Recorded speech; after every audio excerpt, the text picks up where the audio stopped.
Hello there, and welcome to episode 5 in my Gambian vlog series.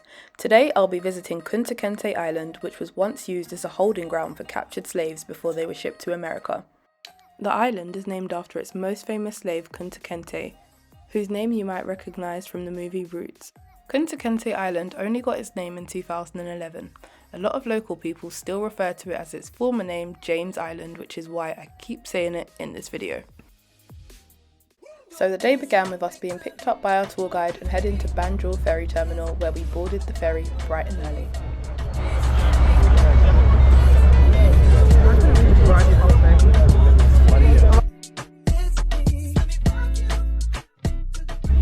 Oh, it's empty on the ferry.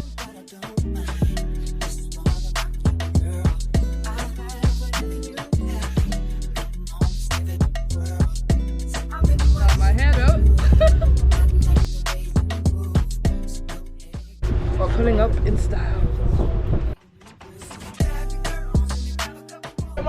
One thing that shocked me, take a look at our transfer car. Look at the size of this sticker on the windscreen. How is the driver supposed to see? Alright, so we've just jumped off the ferry. It was freezing. And we are now en route to James Island. So we got picked up from our hotel, drove to Banjul, capital city of Gambia, got on a ferry at the seaport, just got off the ferry at Barra, and now in a car, and the driver again, I don't know, he's dipped, so just chilling here. Yeah, it's just waiting for that really, and then we're going to be on our way. So it'll be a 45-minute drive from Barra to James Island, where we'll then have to get a boat to actually get on James Island. Bye for now. Attack. No? Okay. Aww. It is gonna attack me. Ah, I can see a cat. Our first stop was the Museum of Slavery in Albreda. The museum itself was quite small and housed inside a building built by the Brits in the 1800s.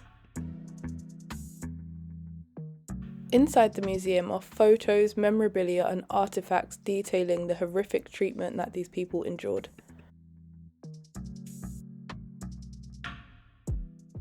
To think this was chained to someone's neck like they were an animal is just disgusting.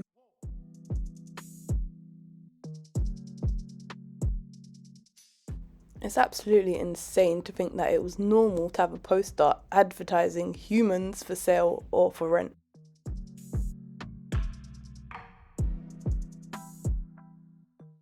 In this section of the museum there was some information about Alex Haley, the author of Roots.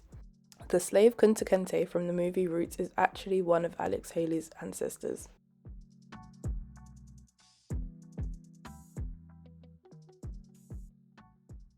So the original freedom flagpole was a wooden one.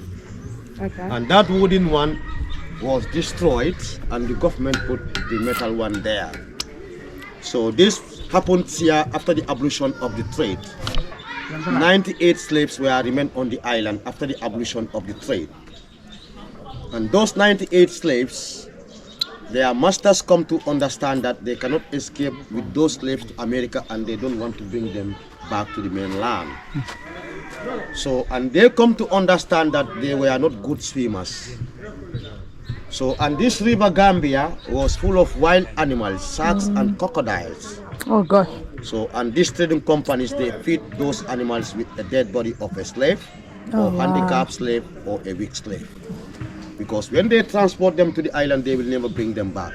And they cannot swim to come back home because of the wild animals. Once the trade was over, the slaves had the opportunity to buy their freedom by swimming from Kunta Kinteh Island to this freedom flag here. This is roughly a 3-mile or 5-kilometer swim. And sadly, none of the 98 slaves that were on the island made it across.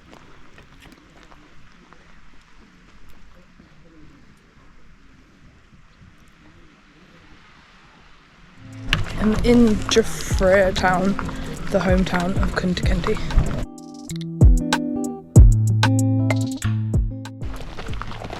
So also you can see the river. This side from Banjul to this side is very wider.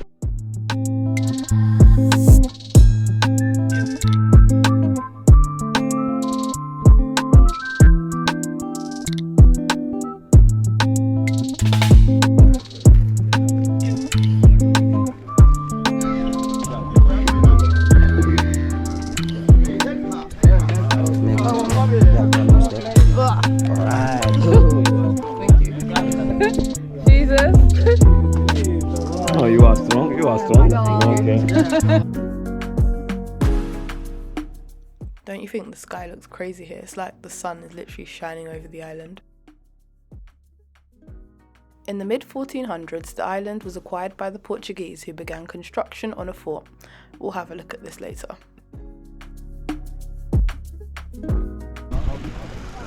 So behind me is James Island, which is where slaves were kept and left to die. The island itself is actually disappearing or eroding. It was once 6 times bigger than it is today. The government, however, are carrying out work on the island to preserve it. 900 slaves at a time were detained on this island, waiting to be shipped on the Middle Passage journey to the New World. They became weaker each day as they were only fed once a day. Weak slaves were never selected by the slave companies and were often fed to the animals in the river. Slaves were never returned home. They were either shipped off to America or left to die. And up to the end of the island, but more of their slave prisons were grass houses, and those were built in this other side, but they are all taken by the river. And these trees also, we call them they are baobab trees, and these are 400 years old trees today. Is that what's growing on them now? Yeah, that's the fruit. Oh, okay. Yeah, of the river Gambia. And now we are here in the middle of the river Gambia, where James Island is located.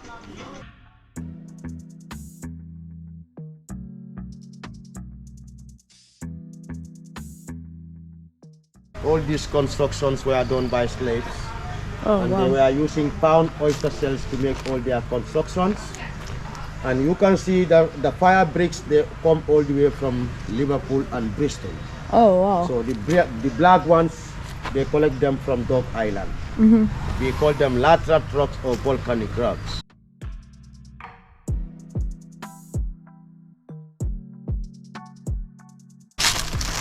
So the island was bombarded 7 times and it was rebuilt 7 times. So, and you can see we are rightly inside of the fort now. So you can see the original cannons. These are called Bostons, 24-pound cannons. So these were the ones they used to protect the island. Right?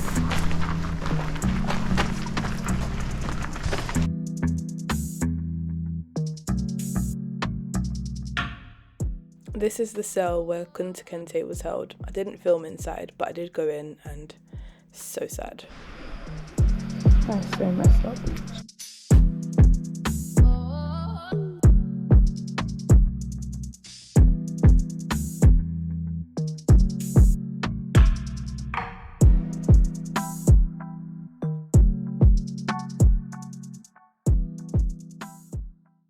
Connect them to each other, and the supervisors will escort them to the ship, right? So that's the councilor's room. We are now.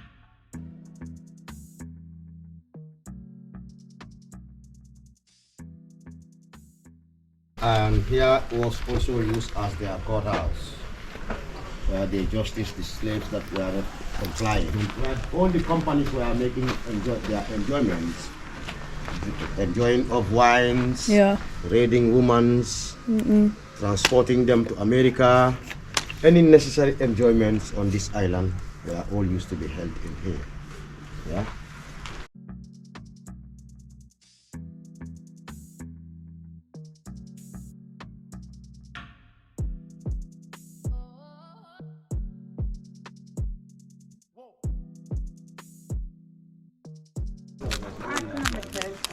You will see.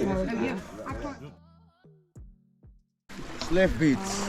These are the ones you found in the slave museum. They are from our ancestors. When they make them naked, they got all their beads on the riverside.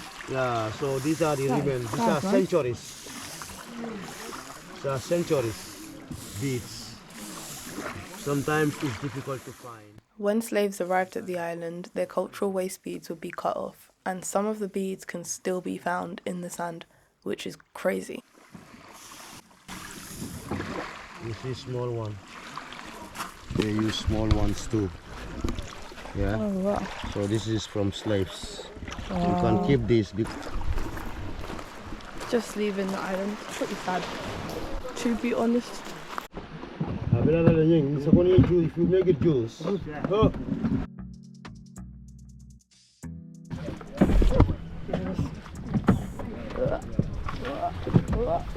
Thank you. Step here, Yeah. Thank you. Oh, it's twitching. You can touch it. Go and touch it then. Don't. Go down. Go down now. I'm not. Oh, I stepped in doo-doo. It's dry, it's fine. Okay. It's okay, it's okay. It's nice scenery here. It's because I'm here. No, not because you're here, because it just looks like, I don't know what it looks like. We then began the journey back home and stopped off at a local restaurant.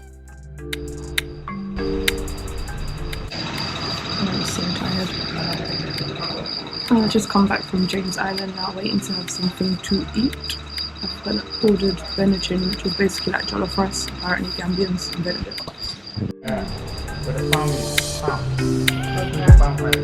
Okay, benachin, cassava, chicken, and a carrot. If you enjoyed this video or found it interesting, please press the like button and subscribe to my channel. Thanks for watching.